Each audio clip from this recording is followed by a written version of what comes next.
Hi అండి. బాగున్నారా అందరూ? నేను కూడా చాలా బాగున్నానండి. ఇవాళ మనకి రొయ్యల పచ్చడి ఆర్డర్ వచ్చిందండి. ఒక అర కేజీ. నేను కేజీ తెప్పించాను. ఇదిగోండి రొయ్య నరం కూడా తీసేసానండి. ఇలా తీసి మనం నరం తీసి బాగా క్లీన్ చేసి పెట్టుకుంటే చక్కగా రొయ్య పచ్చడి టేస్ట్గా ఉంటుంది. కూరకైనా కూడా బాగుంటుందండి టేస్టు. ఇప్పుడు దీంట్లో ఒక స్పూన్ అల్లం పేస్టు, పసుపు, ఒక స్పూన్ ఉప్పు ఇలా కలిపి ఒక 30 నిమిషాలు అలా పక్కన పెట్టుకుందామండి. చక్కగా ఊరితే బాగుంటుంది. ఇదిగోండి ఇప్పుడు ఇలా ఒక అరగంట సేపు అలా పక్కన ఉంటే చక్కగా బాగుంటుందండి. ఊరుతుంది బాగా, ముక్కకి అంతా పడుతుంది. చక్కగా అంతా మసాలా అంతా పట్టేస్తుంది. ఇప్పుడు ఇవి పక్కన పెట్టుకొని మసాలాకి వేయించుకుందాం. ధనియాలండి 4 స్పూన్లు,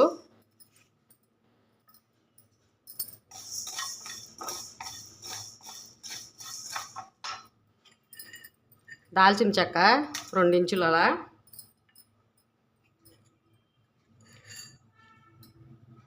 లవంగాలండి ఒక 10, యాలక్కాయలు ఒక 6. ఫస్ట్ ఇవి వేయించుకుందాం దోరగా.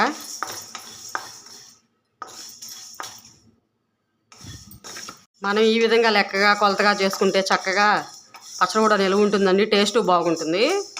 నేను చక్కగా పక్కా కొలతలతో చూపిస్తున్నాను కదా మీకు. మెంతులు 1 స్పూన్, జీలకర్ర అండి 1 స్పూను, మెంతులు 1 స్పూను, ఆవాలు 2 స్పూన్లు అండి. ఇవి కూడా వేయించేసుకుందాం చక్కగా. ముందే వేస్తే మాడిపోతాయని ఇప్పుడు వేసానండి. ఇవి మనకు మెయిన్ కావాల్సిన ఇదేనండి, మసాలా చక్కగా వేయించుకోవాలి బాగా.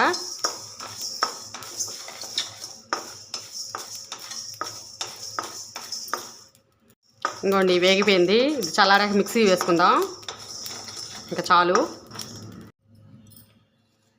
ఇప్పుడు మనం రొయ్యలు మామూలుగా అల్లం పేస్ట్ అవి వేసి పెట్టుకున్నాం కదండి. ఇవి కొంచెం బాయిల్ చేసుకుందాం. వీటిలో నీరు అంతా ఇంకిపోయే వరకు. నేను కొంచెం ఆయిల్ వేసానండి. వీటిలో నీరు అంతా ఇంకిపోయే వరకు బాగా వేయించేసుకుందాం ఫస్ట్. నేను కేజీ రొయ్యలకి అండి చక్కగా కొలతలతో చెప్తున్నాను మీకు ఎలా చేస్తాను అని. ఇలాగా చేసుకుంటే చాలా పర్ఫెక్ట్గా వస్తుంది. చాలా బాగుంటుందండి టేస్ట్ కూడాను. ఇవి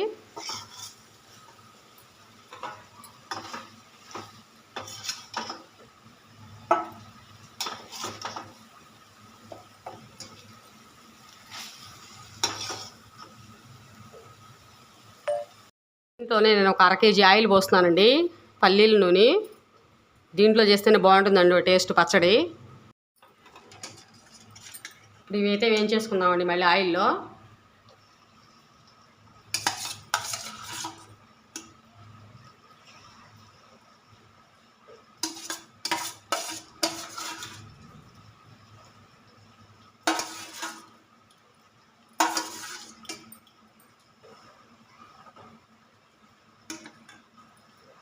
ఇలా కూడా కలిపేసుకోవచ్చు పచ్చడి. ఇలా చేసి మనకి ఎక్కువ రోజులు నిలవ ఉండదండి, కానీ టేస్ట్ కూడా బాగుంటుంది. ఇలా కూడా ఇంకొంచెం బాయిల్ అయితేనే మనకి చూడడానికి తినడానికి నిలవ కూడా ఉంటుందండి ఎక్కువ రోజులు.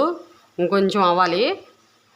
మనకి ముక్క అంత గట్టిగా క్రిస్పీగా అక్కర్లేదు, మాకు ఇలాగే బాగుంటుంది అనే వాళ్ళు కూడా ఇలా చేసేసుకుంటారండి.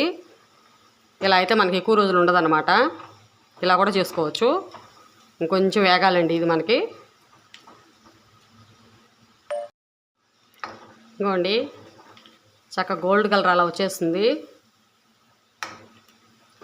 ఇంకా వేగిపోయినట్టేనండి. ఇవి తీసేసుకోవచ్చు.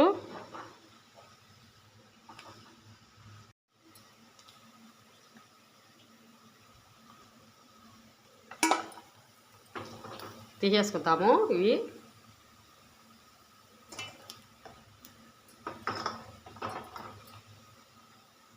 చేశాను. ఇప్పుడు మనం ఈ ఆయిల్లోనే 5 స్పూన్లు అల్లం పేస్ట్ వేసుకుందామండి.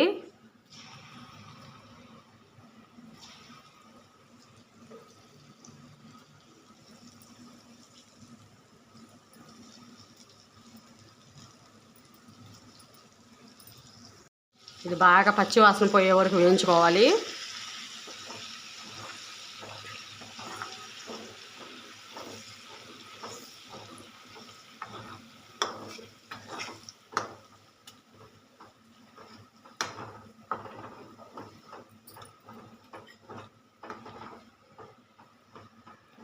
దీంట్లో 2 రెబ్బలు కరివేపాకు కూడా వేసేస్తున్నానండి.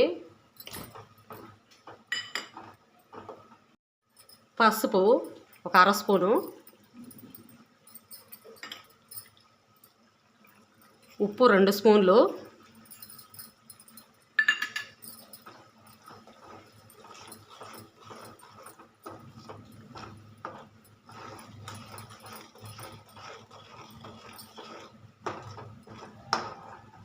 కారం అండి 5 స్పూన్లు అలా వేస్తున్నాను. ఇదే లెక్క బాగుంటుందండి కొలతగా మనకి. మాకు ఈ కారం చాలదు అనుకుంటే కూడా మీరు ఇంకా వేసుకోవచ్చు. మీరు కూడా ఇంకా లెక్కగా అయితే కేజీ ఇంతేనండి పట్టేది కారం లెక్కగా. ఇవి కూడా వేసేసుకుందాం.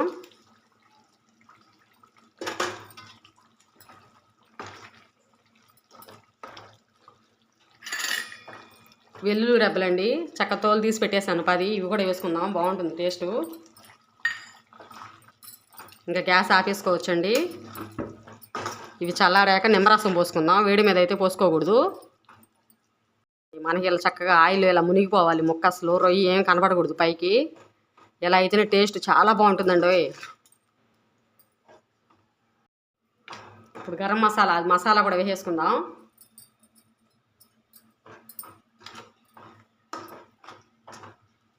రసం పోసుకోవాలండి. నేను 4 కాయలు తీసి పెడతాను.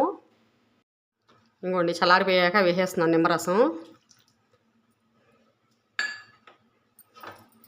ఇదండి మనకి పక్కా కొలతలతో కేజీ రొయ్యలకి పచ్చడి చేసే విధానం. అసలు ఇలా ఎక్కడికి పోదండి, చక్కగా చాలా రోజులు నిలవ ఉంటుంది మనకి. ఇంకోండి అసలు మన గ్రేవీ ఎక్కువ వచ్చింది బాగా చక్కగా. రొయ్య అసలు కనిపించట్లేదు. నూనెలో ఇలా మునిగితేనే రొయ్య చాలా నిలవ ఉంటుంది, టేస్ట్ కూడా చాలా బాగుంటుందండి. ఇంత చూసి వెళ్ళిపోకండి. కొత్త వాళ్ళు అయితే సబ్స్క్రైబ్ చేసుకోవచ్చు కదండి. ప్లీజ్ లైక్ చేసి షేర్ చేసి సబ్స్క్రైబ్ చేసుకోండి. ప్లీజ్ లైక్ అండి.